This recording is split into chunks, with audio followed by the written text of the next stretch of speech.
bonsoir à toutes et à tous et bienvenue dans cette session d'information. N'Djamena a abrité le 34e colloque du programme sur la reconnaissance et l'équivalence des diplômes couplés au 3e atelier de formation en assurance à qualité de l'enseignement supérieur. Ces deux rencontres sont organisées par le Conseil africain malgache pour l'enseignement supérieur, CAMES. À l'issue des travaux, le secrétaire général du CAMES, professeur Bertrand Bachi, à la tête d'une délégation, était au palais présidentiel. Il est allé rendre compte des résultats de leurs travaux au chef de l'État, Idriss Déby Itno. Du 25 au 28 novembre 2019, N'Djamena a été la plaque tournante de l'enseignement supérieur africain.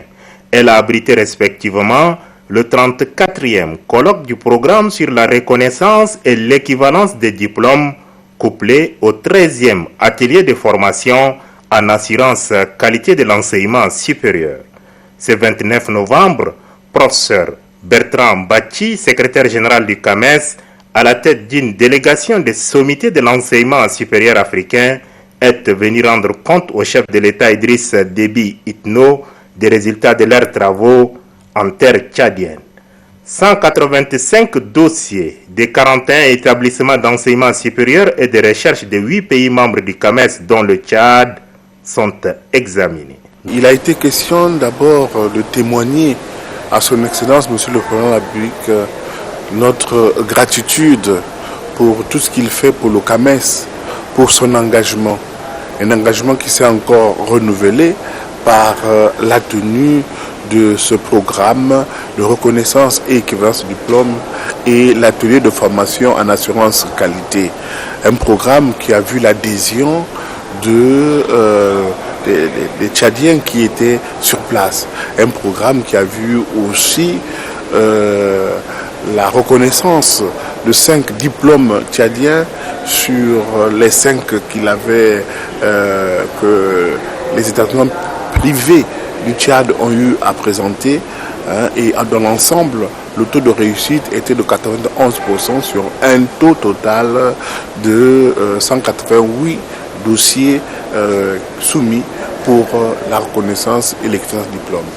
Désormais, on pourra s'attendre à un meilleur ajustement des politiques, des projets de développement nationaux avec les actions du CAMES. Notre pays étant bilingue, le chef de l'État a exhorté les responsables du CAMES à s'investir dans la promotion de la langue arabe au Tchad. Il a été encore question de l'enseignement arabophone en langue arabe et de l'implication du CAMES pour beaucoup plus de visibilité par rapport à cet enseignement. Pour en savoir, le chef de l'État Idriss Déby Itno a été élevé au grade de commandeur de l'Ordre international des palmes académiques par le Conseil africain et malgache pour l'enseignement supérieur CAMES le 7 mai 2010, ici même au palais présidentiel. Soutenons leur premier pas, c'est le nom donné à une initiative qui consiste à remettre 50 000 kits aux enfants de la maternelle et de la première année du primaire. L'opération qui va concerner l'ensemble du pays a été lancée ce matin par la première dame Inde Déby Itno. C'était au cours d'une cérémonie qui s'est déroulée au gouvernorat de N'Djamena en présence d'un grand nombre d'officiels et d'invités. Djibril Noualouali. Les marionnettes étaient bien en place en cette matinée. Ils rivalisent des talents pour tenir compagnie aux enfants mobilisés en grand nombre. Mais la joie de ceux-ci se trouve plus dans les cadeaux qu'ils reçoivent en ces jours. Il s'agit des sacs à dos comprenant ce dont un élève a le plus besoin: cahiers, ardoises, crayons, gommes et gourdins. Ce sourire, ils le doivent à la première dame Hinda Déby Itno, accueillie chaleureusement à son arrivée.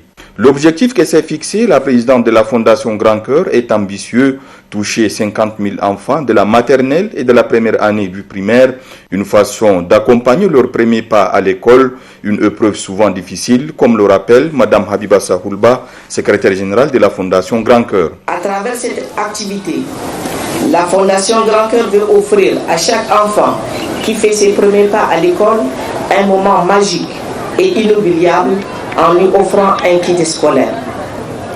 Elle veut aussi soutenir et accompagner les parents et encourager les autres à inscrire leurs enfants à l'école. Cette cérémonie inaugure la distribution qui concerne dans un premier temps 6 000 enfants de N'Djamena pour les faire parvenir aux destinataires dans les provinces. Ces kits seront envoyés dans les 23 chefs-lieux où les gouverneurs s'en chargeront du reste du processus avec une large implication des services déconcentrés du ministère de l'Éducation nationale et de la promotion civique. Pour le chef de ce département, Aboubakar Siddiq Choroma, à qui ces lots ont été remis, ce geste d'une grande utilité vient à point nommé. Cet apport de la première dame vient alléger les charges des milliers de démunis, du coup donne du sourire aux enfants bénéficiaires. En choisissant d'appuyer les milieux éducatifs, la Fondation Grand Cœur pose ainsi les jalons d'un développement humain durable. Les gestes de bienfaisance répétés à l'endroit de l'école tchadienne témoignent en un point doté de l'attention toute particulière qu'est le couple présidentiel qui sont premiers parents d'élèves, et cela restera gravé dans les annales du Tchad. Plus qu'un simple acte de générosité, la remise des kits vient aussi braquer le projecteur sur le sous-secteur du préscolaire, un maillon essentiel à entendre parler la ministre de la Femme, de la Protection de la Petite Enfance et de la Solidarité nationale, Madame Arjun Jalal Khalil. Le préscolaire est le premier maillon fondamental de l'enseignement supérieur, de l'enseignement primaire. Il a la double mission, d'une part de satisfaire les besoins fondamentaux du jeune enfant, entre autres la santé, l'hygiène, l'alimentation et les activités d'éveil, et d'autre part de bien le préparer pour entrer à l'école primaire.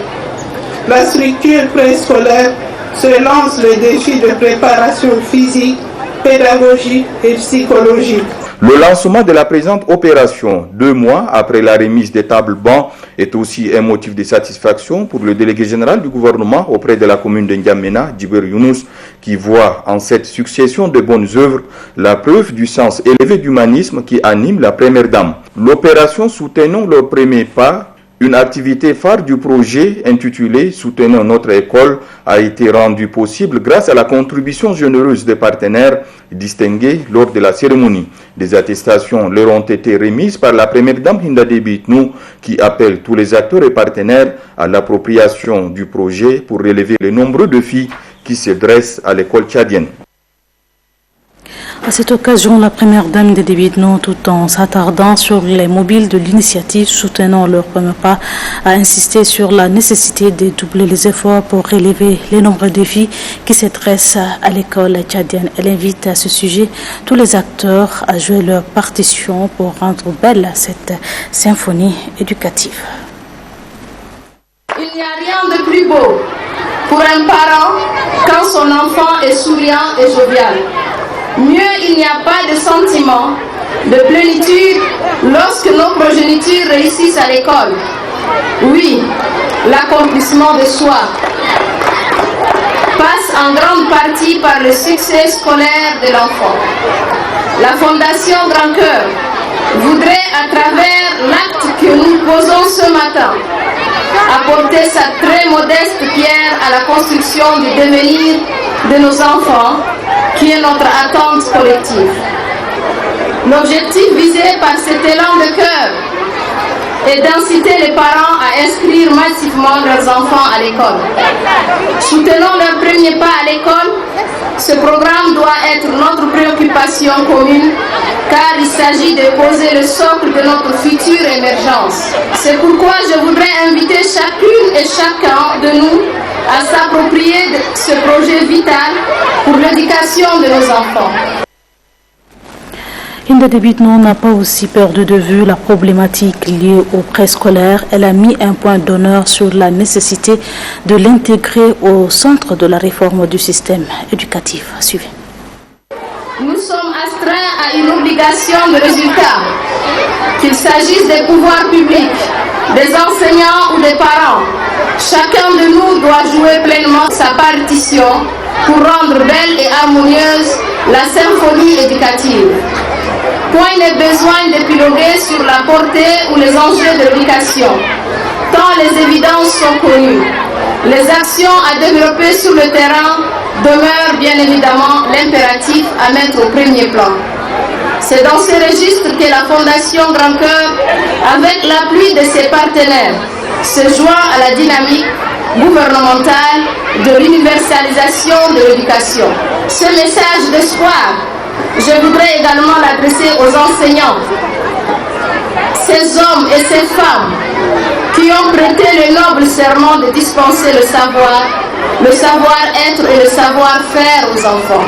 Permettez-moi de saisir cette opportunité pour évoquer la question importante de l'accès tardif de nombreux enfants dans l'environnement scolaire, même si l'âge n'est pas un prédicteur significatif de la réussite finale.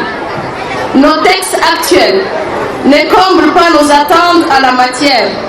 J'estime qu'il est de bon aloi de réfléchir sur les problématiques essentielles liées au préscolaire. La pertinence et l'urgence de ces débats ne font l'ombre d'aucun doute, tant la réforme du système éducatif ne met pas suffisamment le point d'honneur sur le préscolaire et l'enseignement maternel. Le ministre d'État, ministre secrétaire général de la présidence de la République, Kalzebe Debe, a présidé ce matin la réunion du Haut Comité technique tripartite chargé de poursuivre les discussions sur le point de revendication de la plateforme syndicale revendicative. L'examen du dernier communiqué de la plateforme syndicale et le rapport provisoire du comité paritaire étaient au menu des discussions. Saboura Douniakai. Prévu pour se tenir tous les vendredis au palais présidentiel, la réunion du Haut Comité technique tripartite chargé de poursuivre les discussions sur le point de revendication de la plateforme syndicale revendicative s'est tenue ce jour sous la présidence du président du dit comité, le ministre d'État, ministre secrétaire général de la présidence de la République, M. Kalzebe Payimi Debe. L'examen du jour, communiqué de la plateforme syndicale et le rapport provisoire du comité paritaire ont été examinés avec attention. À l'issue de la réunion, le facilitateur au sein du Haut Comité technique tripartite, M. Ali Abbas Seti, nous en dit un peu plus. Le Haut Comité technique tripartite est un cadre où personne ne décide. Nous sommes un cadre de proposition, c'est-à-dire que tous les éléments sur lesquels on doit se prononcer sont des éléments rapportés après un examen contradictoire. Au vu de ce que nous aurons en termes de chiffres réels, ce haut comité va s'employer à établir une proposition concrète qui va dans le sens de l'amélioration de ce que les travailleurs disent avoir perdu ces 2-3 années. Dans la perspective qui se déploie devant nous, je suis certain que nous allons adopter le principe d'aller étape par étape. Dans une semaine, dans 2 semaines, dans 3 semaines, dans 3 mois, on va certainement avoir les chiffres réels de ce qui a été obtenu dans le toilettage de la Solle. Ayant obtenu les chiffres réels, on pourra réellement dire qu'est-ce qu'il faut améliorer dans la situation actuelle des travailleurs, et cela on le communiquera à la plus haute autorité qui en prendra la décision. La 5e réunion du Haut Comité technique tripartite chargé de poursuivre les discussions sur les points de revendication de la plateforme syndicale revendicative se tiendra le 6 décembre prochain au palais présidentiel autour de son président, le ministre d'État, ministre secrétaire général de la présidence de la République, Kalzebe Payimi Debe. Les travaux de la 3e Assemblée générale de l'International francophone du dialogue social ont pris fin. La rencontre a permis de statuer sur les textes fondamentaux de l'organisation, d'élaborer les nouvelles stratégies pour renforcer le dialogue social. La cérémonie de clôture a été présidée par le ministre d'État, ministre secrétaire général de la présidence de la République, Magicien Anastasie Bissi. Cette 3e Assemblée générale a permis non seulement aux participants d'évaluer les actions dans leur pays ici représentés, mais aussi et surtout à revoir les textes fondamentaux de leur organisation. Il s'agit pour ces échanges de promouvoir la liberté d'expression et consolider les acquis pour le dialogue social, gage de l'unité et de la paix. La présidente de l'Internationale francophone du dialogue social sollicite l'apport de chacun dans la réalisation des actions visant à parvenir à un développement durable et appelle à plus de responsabilités. L'IFDS entend corréler sa mission avec une régulation ayant en effet un rapport réel avec un total encadrement de la pratique d'une démocratie sociale dont l'unique finalité est la promotion réussie d'une intelligence sociale à hauteur d'homme. Donc,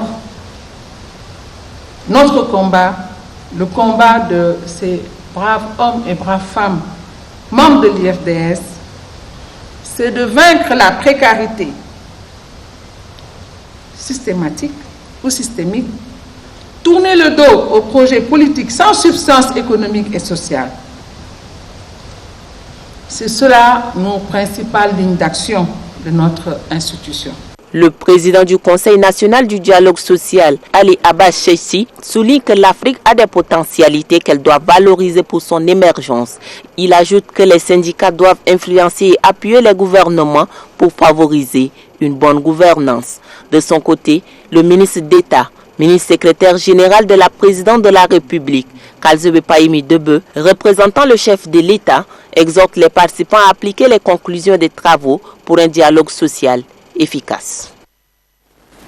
Kalzebe Paimi Debe, ministre secrétaire général de la présidence de la République, représentant le chef de l'État, invite les participants à promouvoir le dialogue social pour le développement socio-économique de l'Afrique francophone. Suivi. Face aux nombreux défis, j'insiste particulièrement sur le but final de toutes nos actions visant à consolider progressivement un environnement du travail efficient pour parvenir à un développement inclusif et durable. C'est ce qui m'amène à me référer à la clairvoyance des 3 mandats, notamment les points forts de la déclaration du centenaire pour l'avenir du travail, à savoir la répartition équitable des coûts et des gains, obligeant chaque mandat à un réel discernement du contexte économique. L'exclusivité et la représentativité dont la mise en œuvre est assurée par le mandat gouvernemental.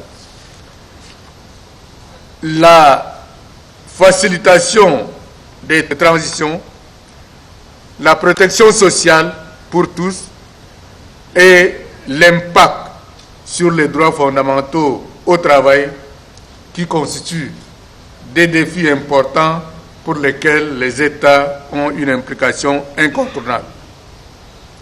Enfin, l'évolution des relations entre employeurs, publics ou privés, et les travailleurs appelant l'État à une juste régulation. Il y a lieu de vous rappeler que les menaces sécuritaires pénalisantes, le dérèglement climatique et la mondialisation du commerce mettent en permanence une tension difficile sur le fonctionnement normal de nos États. Cette situation difficile devra être perçue comme une préoccupation des 3 mandats, sachant que le gouvernement de la République du Tchad a toujours associé intrinsèquement les partenaires socio-économiques dans la gouvernance du pays. La couverture santé universelle pourra être mise en œuvre en 2020. Comme prévu, les textes pour son application sont au nombre de 5. Ces décrets d'application viennent d'être adoptés par le Haut Comité pour adoption de textes d'application de la loi 35. C'est le ministre secrétaire général de la présidence de la République qui a présidé la cérémonie. Angatoglok. Dans l'optique de permettre un meilleur accès aux soins médicaux de qualité, sans que la population n'encourt des difficultés financières, le Tchad s'est doté en 2016 d'une stratégie nationale de couverture sanitaire universelle. Depuis cette date, cette volonté gouvernementale de rendre effectif le droit à la santé a connu des avancées avec entre autres l'adoption, puis la promulgation de la loi 35 du 5 août 2019 et la mise en place d'une équipe multisectorielle de conception des textes pour son application. L'équipe a élaboré et soumet ce jour à l'appréciation des membres du Haut Comité pour l'adoption des textes d'application de la loi sur la couverture santé universelle, 5 projets de décrets d'application de la loi 35, tous en lien avec le 3e régime, traitant de la question des personnes démunies. Les 5 décrets d'application soumis à l'examen des participants sont tous jugés irréprochables par les examinateurs qui donnent leur quitus pour le démarrage de la couverture santé universelle au Tchad en 2020. Le ministre de la Santé publique, professeur Mahmoud Youssouf Kayal, s'en félicite et rend hommage aux membres du Haut Comité pour l'adoption des textes d'application de la loi sur la couverture santé universelle. Pour le ministre d'État, ministre secrétaire général de la présidence, l'engagement du président Idriss Déby Itno d'offrir à la population des soins de qualité et à moindre coût vient d'être réaffirmé par l'adoption de ces textes. Kalzebe Paimi Debe invite par ailleurs les parties prenantes à la mise en œuvre de ce plan stratégique à s'investir afin que la couverture santé universelle se concrétise au Tchad. Tirer des rideaux sur le 34e colloque du programme sur la reconnaissance et l'équivalence du diplôme couplé avec l'organisation du 13e atelier sur l'assurance qualité de l'enseignement supérieur. Ces assises organisées par le CAMES et le ministère de l'enseignement supérieur regroupe les experts de pays membres de cette institution. Il a été question donc de faire la situation sur le secteur de l'enseignement supérieur. À la clôture des assises, le ministre de l'enseignement supérieur David Oudengar avait à ses côtés le secrétaire général de CAMES et le ministre en charge des sports. Varelech. Les experts des pays membres du CAMES, les cadres du ministère de l'enseignement supérieur, ainsi que les responsables des différentes institutions d'enseignement supérieur publics et privés ont au cours des assises échangé sur divers sujets liés à l'accréditation des offres de formation dans les pays membres du CAMES. Au total, 188 dossiers issus des différents établissements d'enseignement supérieur publics et privés sont soumis à l'appréciation des experts. Au-delà de notre satisfaction légitime, au regard des résultats engrangés, nous devrons reconnaître que le chemin à parcourir pour l'atteinte de la qualité de notre espace reste encore immense. Le ministre de l'Enseignement supérieur, de la Recherche et de l'Innovation, Dr David Oudengar Ngarimaden, qui s'est réjoui de la tenue de cette grande messe au Tchad, situe qu'elle est d'une importance majeure dans la mesure à laquelle le secteur de l'enseignement supérieur est placé au centre des préoccupations. Mon pays, le Tchad, est très honoré d'avoir accueilli tant d'éminentes personnalités venues de tous les horizons de notre espace CAMES. Je voudrais remercier une fois de plus Monsieur le secrétaire général du CAMES et tout son staff pour cette confiance renforcée et lui donne l'assurance que le Tchad ne ménagera aucun effort pour contribuer au rayonnement de notre espace commun. Ce 34e colloque du programme sur la reconnaissance et l'équivalence des diplômes et le 13e atelier sur l'assurance qualité de l'enseignement supérieur sont marqués par la distinction des 4 anciens chercheurs par le CAMES. Ils ont été décorés chevaliers et officiers dans l'ordre international des palmes académiques du Conseil africain et malgache pour l'enseignement supérieur. Et ceci grâce aux multiples efforts rendus à l'essor de l'enseignement supérieur.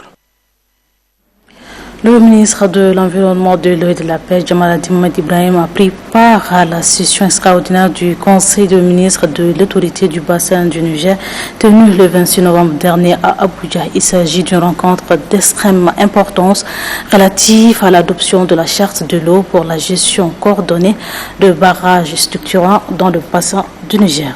Barelech. Au terme de leurs travaux, les ministres et les chefs de délégation ont pris les résolutions portant 1. Sur l'annexe 1 à la charte de l'eau du bassin du Niger relative au règlement d'eau pour la gestion coordonnée des barrages structurants dans le bassin du Niger. 2. Relative au rapport de l'étude de faisabilité du mécanisme de financement durable de l'ABN lié à l'hydroélectricité. 3. Relative à la situation des conventions de financement de l'Union européenne Et enfin, 4. La situation du personnel du secrétariat exécutif de l'ABN. Point 4. Les ministres et les chefs de délégation adressent leurs sincères remerciements à son Excellence Mohamed Buhari, grand commandeur de l'ordre président du Nigeria, président de la République fédérale du Nigeria, président en exercice du sommet des chefs d'État et du gouvernement de l'ABN, au gouvernement et au peuple du Nigeria pour l'accueil chaleureux et l'hospitalité toute africaine dont ils ont fait l'objet pendant leur séjour à Abuja. Fait à Abuja le 26 novembre 2019, les signataires. Vous l'avez rectifié de vous-même, c'était plutôt à l'issue des travaux. Des recommandations ont été adoptées. Un communiqué final a sanctionné la rencontre, communiqué lui ici par le ministre tchadien de l'Environnement, Djamaladdine Mohamed Ibrahim. Et je le disais, le ministre Djamaladdine a pris part à la session extraordinaire du Conseil des ministres de l'autorité du bassin du Niger tenue le 26 janvier. Il s'agit en fait d'une rencontre d'extrême importance relative à l'adoption de la charte de l'eau pour la gestion coordonnée des barrages structurants dans le bassin du Niger. Cette session extraordinaire du Conseil des ministres de l'autorité du bassin du Niger, tenue à Abuja, la capitale politique nigériane, est d'une importance capitale. Elle est placée sous les auspices du ministre nigérian de l'eau, Suleiman Amadou.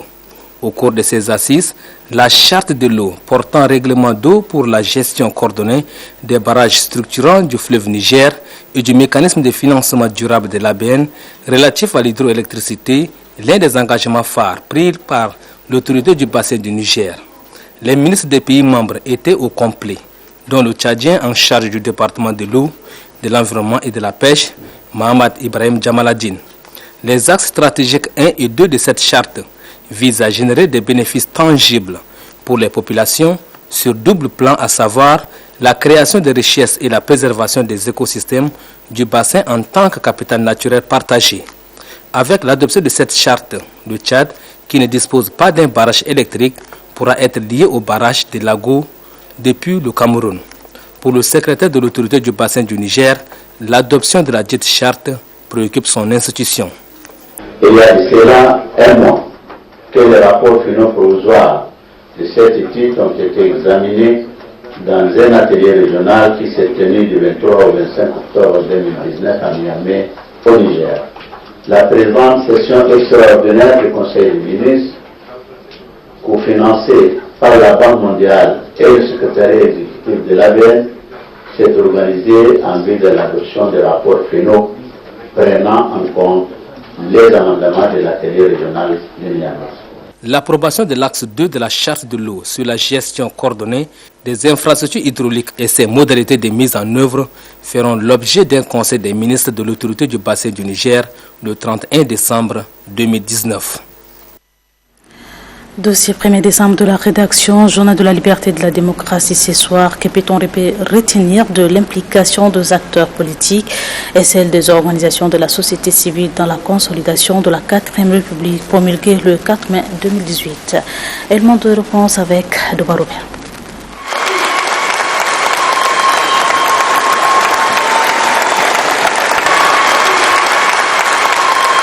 L'acte portant naissance de la 4e République a été mis sur les rails à travers la promulgation de la loi fondamentale ce 4 mai 2018.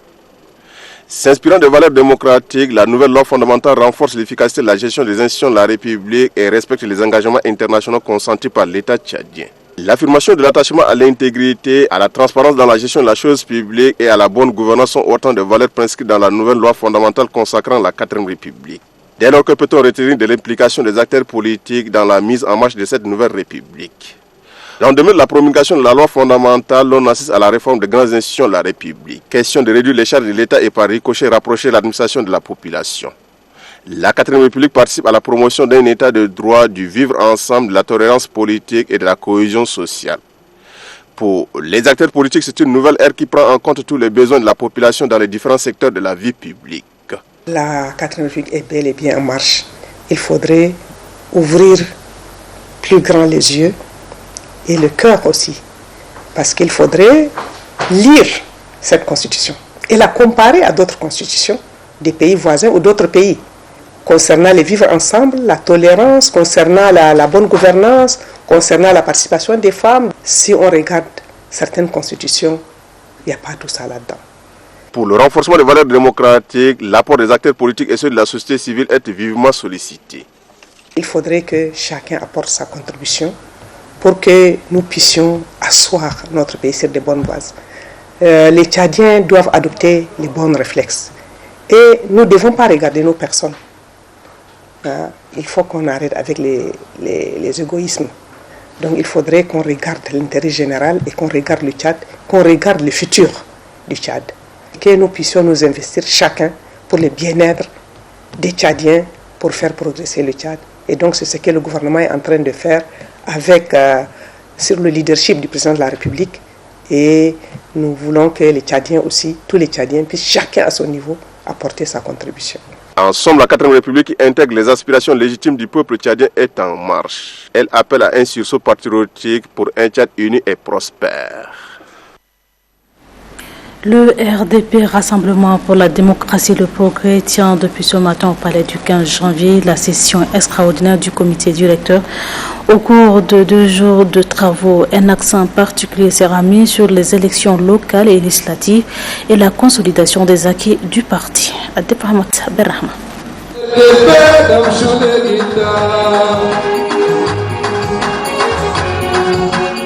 Le RDP, Rassemblement pour la démocratie et le progrès face aux défis des élections. C'est sous ce thème que ce parti place la session extraordinaire de son comité directeur. À l'entame, 1 minute de silence est observée par les militants en la mémoire du président fondateur et d'honneur du parti Lol Mahamad Choua ainsi que de bien d'autres cadres militants.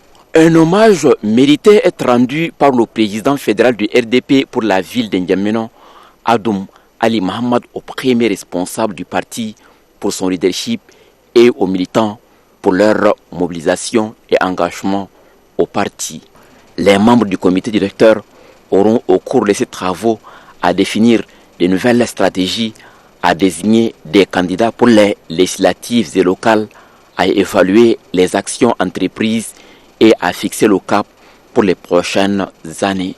Le président national du RDP, qui a salué la fidélité des militants au parti depuis sa création en 1991, a situé l'enjeu des assises avant de rappeler l'idéologie. La participation du RDP aux futures élections, dont le chronogramme est déjà décliné par la Commission électorale nationale indépendante CENI.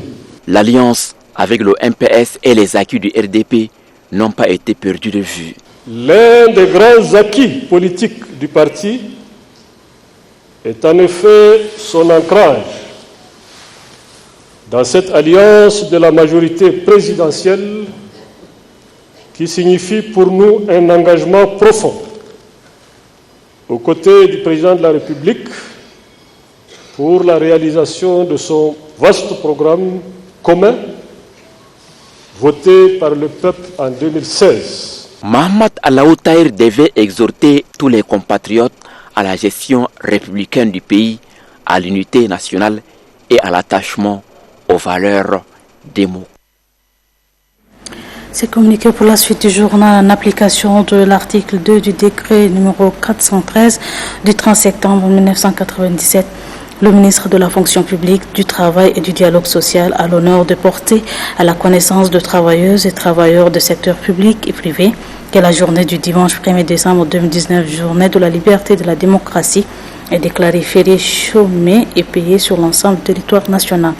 Par ailleurs, le ministre tient à informer les travailleuses et travailleurs que la journée du lundi 2 décembre 2019 est déclarée férié, chômé et payé sur toute l'étendue du territoire national. N'Djamena, 29 novembre 2019, le ministre de la fonction publique, du travail et du dialogue social, Ali Mbodou Mbodoumi.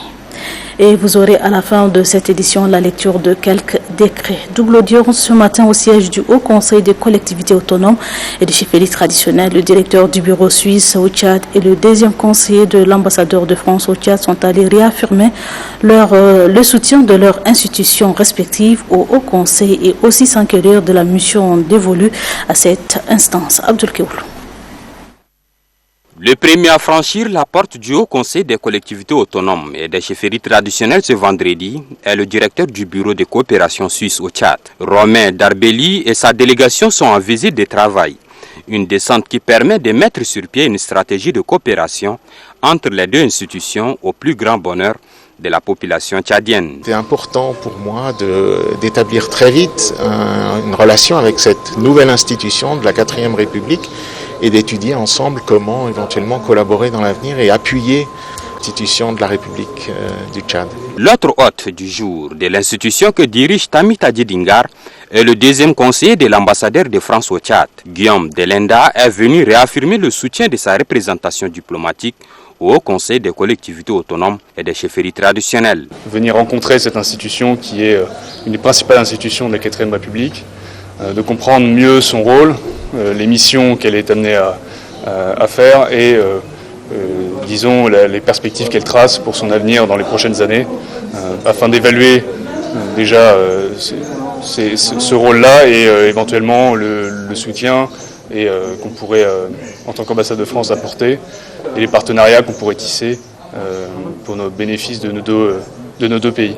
Tamita Djidingar relève que les échanges avec ses interlocuteurs sont fructueux et méritent d'être consolidés. C'est très important, il fallait que nos partenaires, que ce soit techniques et financiers, puissent connaître notre mission et ce que nous avons fait sur le terrain et éventuellement ce que nous prévoyons faire dans le futur. Tamita Djidingar informe par ailleurs que son institution est engagée à mener des actions pour que règne la concorde nationale. Dans le cadre des préparatifs du Grand Forum économique sur le Tchad, une rencontre de travail technique a lieu ce matin entre responsables des différents départements ministériels et une délégation sud-africaine. Cette rencontre, co-présidée par le directeur général de l'Agence nationale d'investissement et d'exportation, ANI, et l'ambassadeur sud-africain, de présenter les potentialités économiques que l'égorge de deux pays, puis les conditions et les dispositions de garantie et sécurité d'investir au Tchad. Le point avec Kadnou Batiophile. Déblayer le terrain aux investisseurs sud-africains invités de prestige au Grand Forum économique sur les opportunités d'affaires au Tchad prévu au premier trimestre de l'année 2020. C'est le mobile de la tenue de cette rencontre technique Tchad-Afrique du Sud, co-présidée par le directeur général de l'Agence nationale des investissements et des exportations ANI, Ousmane Mamad Nour Elimi, et l'ambassadeur sud-africain Titus Matlakeng. Rencontre marquée par des exposés sur les potentialités naturelles, culturelles que dispose le Tchad et surtout sur l'arsenal économique de l'Afrique du Sud et ses domaines potentiels de coopération avec le Tchad. La visite officielle de son Excellence, Monsieur le Président de la République du Tchad, son Excellence Idriss Déby. Au cours de sa rencontre avec les patrons de la Chambre de commerce de Johannesburg, il a dit que le gouvernement du Tchad s'est fixé comme challenge de devenir un pays émergent à l'horizon 2030. Après cette présentation du Tchad comme un pays plein d'avenir, il a invité les hommes d'affaires sud-africains à venir investir dans notre pays. Un message bien perçu par l'ambassadeur de l'Afrique du Sud au Tchad, Titus Matlakeng, qui a salué les efforts des autorités tchadiennes pour assainir le climat d'affaires. Le projet d'appui à la justice phase 2 a remis aux autorités judiciaires un bâtiment pour abriter le tribunal de commerce. C'est le directeur général adjoint du ministère de la Justice qui a présidé la cérémonie de réception. Dame que je vais dire. Ce bâtiment d'un montant de plus de 24 millions de nos francs abritera désormais la salle d'audience du tribunal de commerce de N'Djamena, le bureau du vice-président de ce tribunal et un bureau d'accès au droit. Œuvre du projet d'appui à la justice phase 2, ce joyau architectural vise, selon le coordinateur du projet Issatom, à donner un cadre idéal pour assurer une sécurité juridique et judiciaire du monde des affaires. chose qui, de l'avis du représentant de l'Union européenne, attirera les investisseurs étrangers au Tchad. C'est plutôt un investissement important qui démontre aussi l'engagement de l'Union européenne de travailler avec le gouvernement du Tchad pour l'amélioration des climats d'affaires. Le directeur général adjoint du ministère de la Justice salue l'appui de l'Union européenne à travers le Prajus 2. Le chef de l'État, le président de la République, Idriss Déby Itno, dont le garde des Sceaux exécute sa politique, va dans ce sens d'attirer plus des investisseurs au Tchad, de les garantir une justice efficace. C'est pour cela. Le rating du Tchad en doing business est très important. Dr Youssouf Ali exhorte le personnel judiciaire à faire bon usage de ces bâtiments pour que le climat des affaires au Tchad soit assaini grâce à la justice. La campagne de ces jours d'activisme contre les violences faites aux femmes se poursuit. Les membres de l'ONG Voix de la Femme se sont mobilisés ce matin pour apporter leur soutien aux femmes victimes de fistules. Christelle Carlendano. Offrir un environnement sain et salubre aux malades, c'est ce qui amène l'ONG Voix de la Femme à poser un acte de citoyenneté à l'endroit des femmes victimes de fistules dans l'enceinte du Centre national des traitements qui leur est dédié. Cet acte est accompagné d'un geste symbolique, une manière pour la Voix de la Femme de manifester son soutien à ces dernières. La présidente de l'ONG Amina Tidjani Yaya n'a pas manqué de se rapprocher de ces femmes victimes de fistules afin de s'enquérir de leurs doléances. Notre visite, c'est pour soutenir moralement les femmes fistuleuses.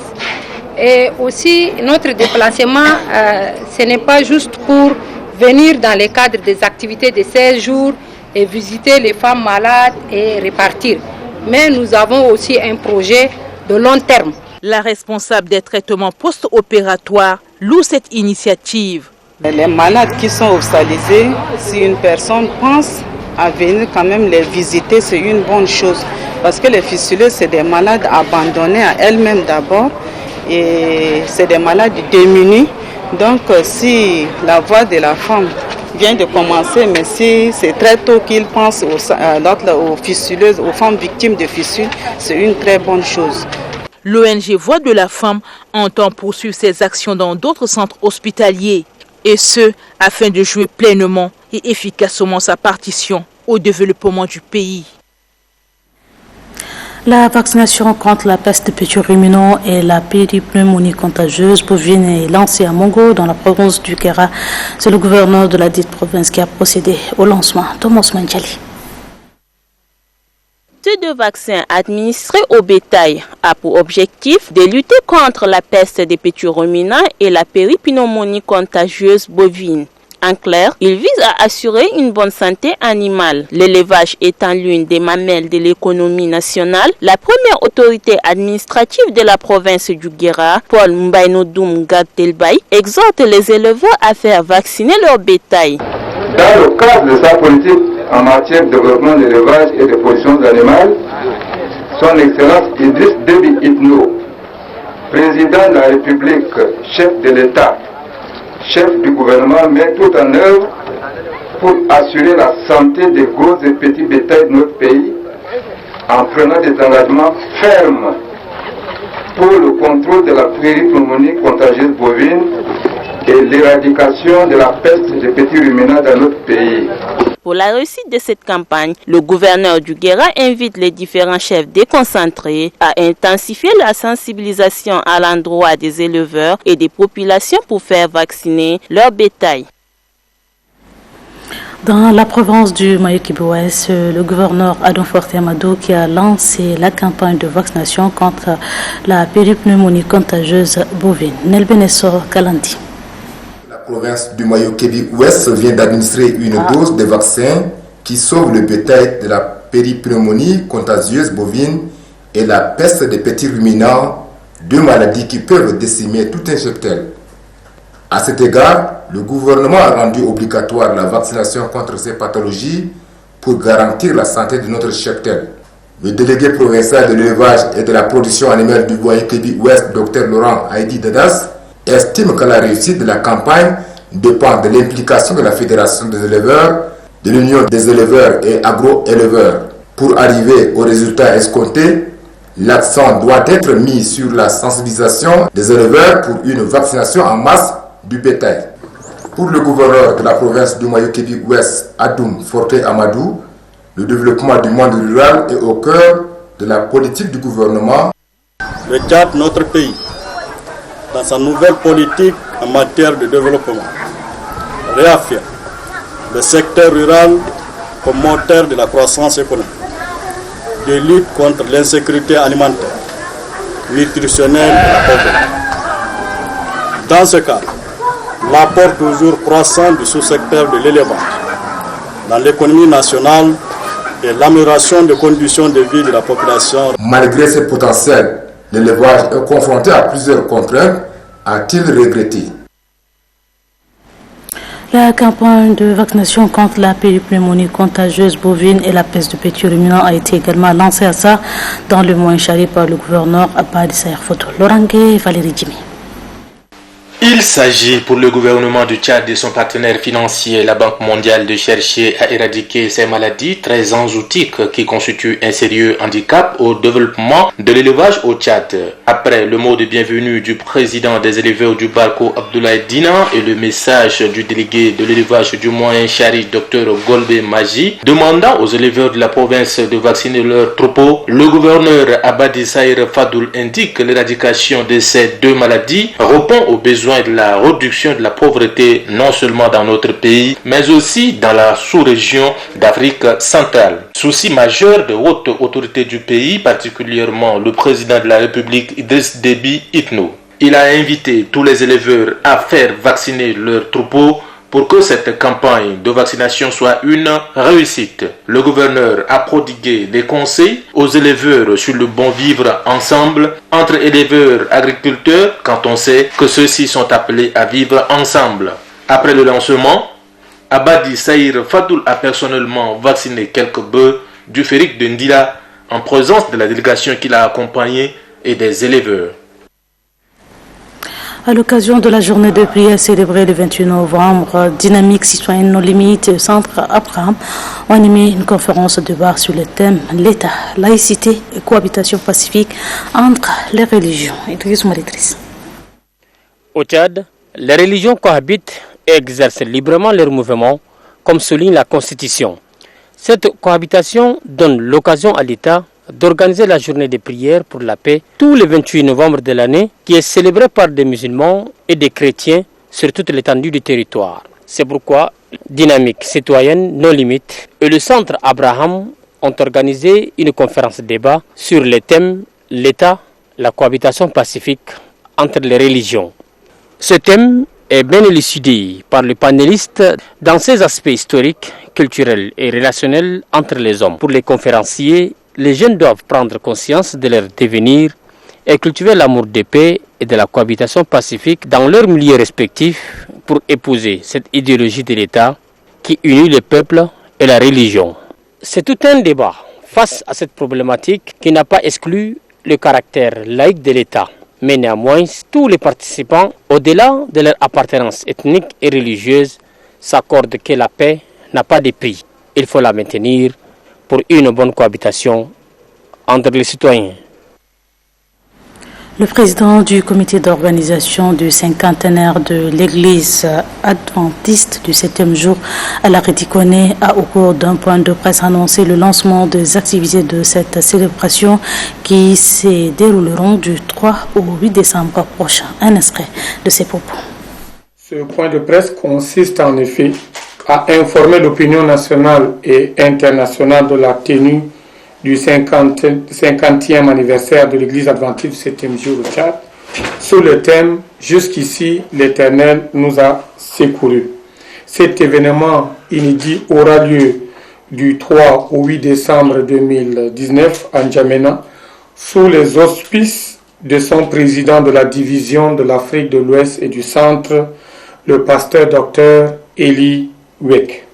Il y aura au menu des séries de conférences et débats, des marches de tempérance, des messages d'exhortation et d'édification, pose de pierre pour la construction d'un complexe scolaire à Digangali, dans le 9e arrondissement, des concerts de musique religieuse, de louanges et d'adoration, pour ne citer que cela.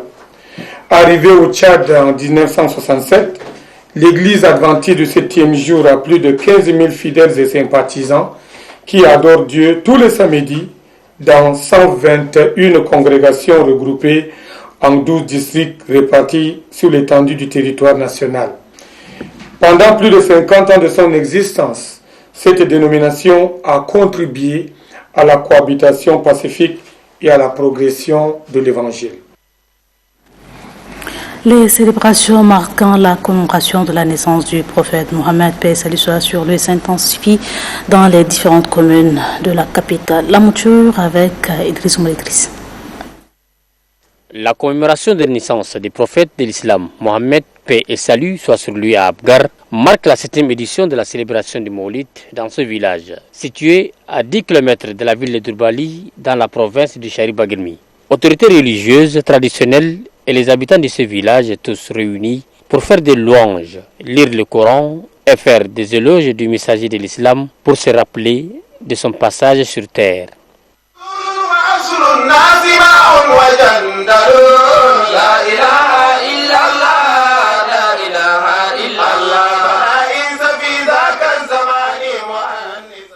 Présent à ces assises, le président du Conseil supérieur des affaires islamiques, Cheikh Mohamed Khadri Issa, a remercié les organisateurs de cette cérémonie qui, par ces actes, prouvent leur amour et attachement au prophète de l'islam Mohammed.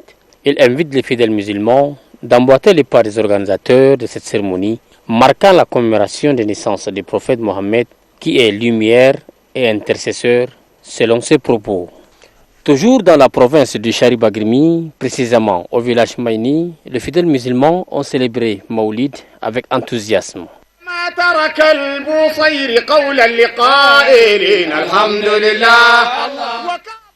Ils viennent de tous les coins du village et des villes de Kournari et N'Djamena pour commémorer l'anniversaire marquant la naissance du prophète de l'islam Mohammed, paix et salut soit sur lui. À cette occasion, les oulémas et les prédicateurs ont signifié à l'assistance l'importance de célébrer Maulid chaque année. Selon eux, cette attitude témoigne l'amour et l'attachement des fidèles envers le messager de Dieu Mohammed qui a servi la communauté musulmane. Pour ce faire, ils exhortent les fidèles musulmans à apprendre à leur entourage les bons comportements et les enseignements islamiques de base pour mieux cerner la religion musulmane. Le concert de louanges et de prières pour la nation tchadienne a eu lieu hier à l'église évangélique. Le ministère de la montagne de feu et des miracles de Chagua, placé sous le thème « Guéris mon pays, le Tchad ». Cette soirée spirituelle n'a pas laissé en marge les humoristes de Nedjinestor.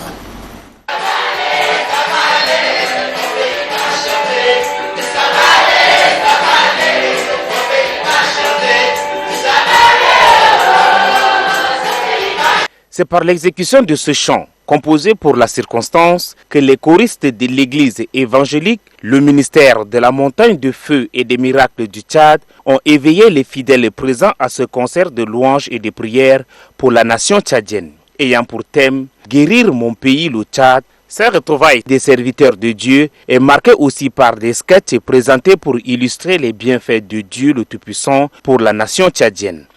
L'objectif principal de ce concert de louange et d'évangélisation est aussi de gagner des âmes au Seigneur et d'amener le règne de Dieu dans ce beau pays, à savoir la justice, la paix, la joie, la cohésion sociale et pacifique, l'amour de Dieu et de son prochain. Le pasteur Félicien chante dans sa prédication, tirée du livre de Romains au chapitre 13, versets 1 à 7, explique aux fidèles les raisons pour lesquelles ils doivent prier le Seigneur pour les autorités. Il relève que prier pour les autorités est un commandement de Dieu et toute autorité vient de lui.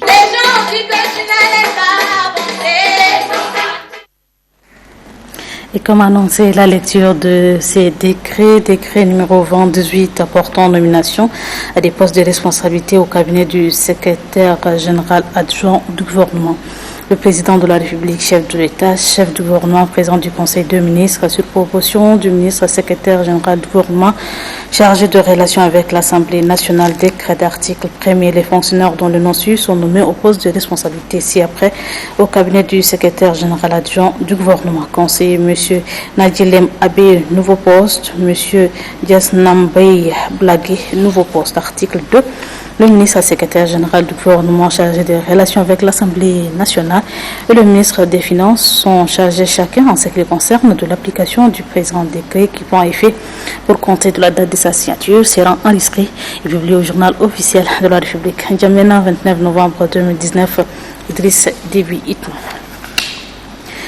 Décret numéro 2023 portant nomination des postes de responsabilité dans les universités publiques.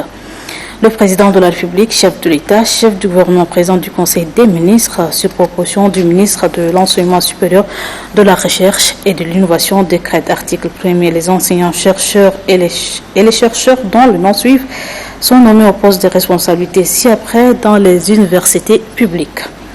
Université de N'Djamena, président professeur Mohamed Salih Daoussa Hagar en remplacement de professeur Mohamed Barka appelé à d'autres fonctions. Vice-président chargé des enseignements, Dr Dukoloum Benjamin en remplacement de Dr Ataïb Idriss Halaoulo appelé à d'autres fonctions. Vice-président chargé de la recherche et des écoles doctorales, professeur Ngarasta Garkoudji en remplacement de professeur Ben Sekina Togebay.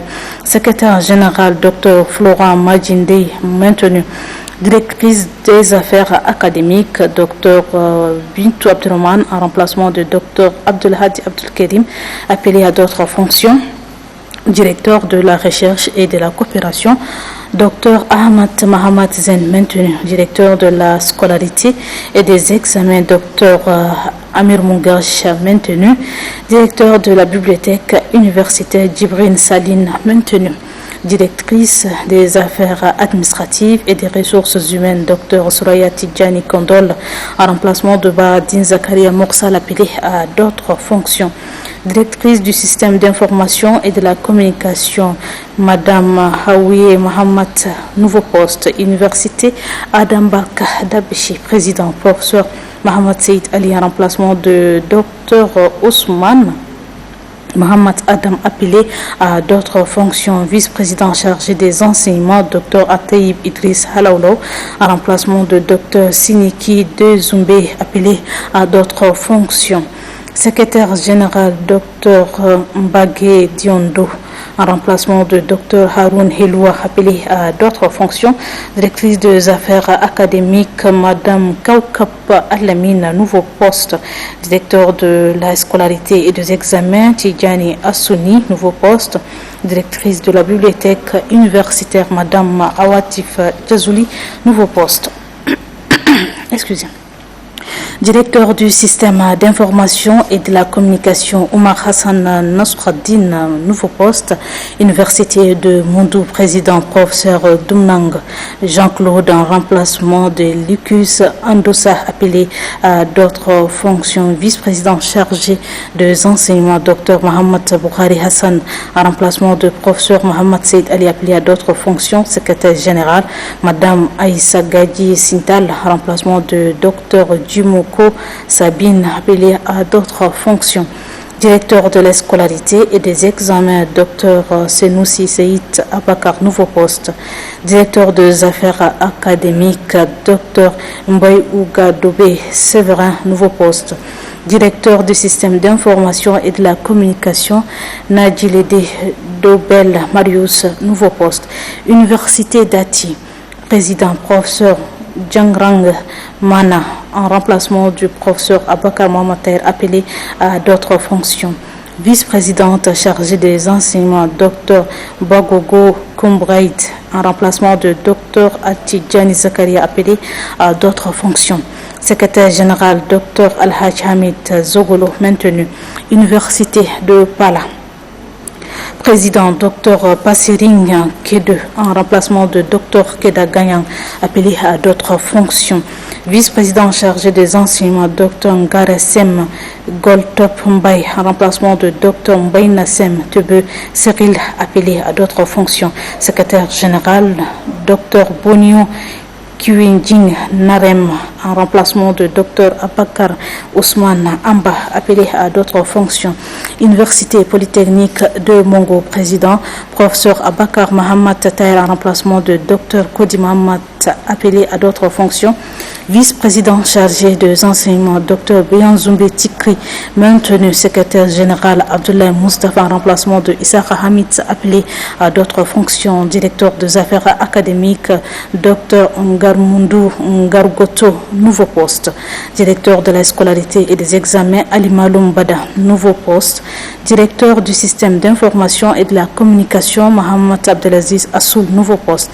Directeur de l'Institut polytechnique de Mongo Dr Hamza Brahim Mohamed en remplacement de Dr Ali Zougoulou, appelé à d'autres fonctions. Directeur des études de l'Institut polytechnique Dr Koula Rambaye Mbaïtelbe en remplacement de Dr Ali Maloum, appelé à d'autres fonctions. Université de Sar, président professeur Ndoul Lengar Médard en remplacement du professeur Mahmoud Yaye, appelé à d'autres fonctions. Vice-présidente chargée des enseignements Dr Djimoko Sabine, poste vacant. Secrétaire général Abdoulaye Saleh Bakay en remplacement de Abdoulaye Mustafa, appelé à d'autres fonctions. Directrice de la scolarité et des examens Madame Bala Solkam Rosalie, nouveau poste. Directrice des affaires académiques Dr Koudji Gouloui, nouveau poste. Directeur du système d'information de la communication Aboleo Ngingili, nouveau poste. Université de Doba, président professeur Mbaye Nassem Jérôme, maintenu. Vice-présidente chargée des enseignements Dr Kadjan Gaba Edith, maintenu. Secrétaire général Dr Djibrine Adif, maintenu. Directeur de la scolarité et des examens Doumde Marambay, nouveau poste. Directeur des affaires académiques Dr Koularambaye Bembaye, nouveau poste. Directeur du système d'information et de la communication Todjirom Dimadoum, nouveau poste. Article 2. Le ministre de l'enseignement supérieur, de la recherche et le ministre des Finances sont chargés chacun, en ce qui les concerne, de l'application qui abroge toute disposition antérieure contraire, point effet pour compter de la date de sa signature, sera enregistré et publié au journal officiel de la République. Djamena, 29 novembre 2019, Idriss Déby Itno. Et voilà, sur ce, c'est la fin de cette édition. Très belle soirée à toutes et à tous. Bonsoir et à demain, Inch'Allah.